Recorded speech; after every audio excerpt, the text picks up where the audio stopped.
Шаймен ішкенде рахаттанып жейтін банофи байы пирогын дайындайтын боламыз. Ұнға қопсытқыш пен қант ұнтағын тұз салып араластырып алғаннан кейін сары майды салып қолымызбен крошка жасап аламыз. Жұмыртқаның сарысын салып қамыр илейміз.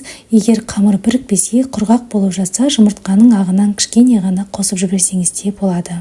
Иленген қамырды тоңазғышқа жарты сағатқа қоя тұрамыз. Одан кейін қамырды жайып формаға орналастырып, артық жерлерін алып тастағаннан кейін шанышқымен тесіп, қызып тұрған пеште 180 градуста 20 минут арасында пісіріп алатын боламыз. Қамыры піскеннен кейін суытып аламыз. Енді бетіне жағатын креміне 33% сливкиді миксермен баяу жылдамдығынан бастап, бірте-бірте жылдамдығын көтере отырып, қантын 3-4-ке бөліп салып миксерлейтін боламыз. Осылай қоюланғаннан кейін миксерімізді өшіріп, бетіне вареная сгущенканы жағып, үстінен бананымызды тізіп шығамыз. Бетіне кремді осылай әдемілеп жағып шықсаңыз, дастарханның сәні болады. Болмаса қасықпен әдемілеп, бір елкі етіп, жаймалап жақсаңыз да дәмінде еш айырмашылығы болмайды.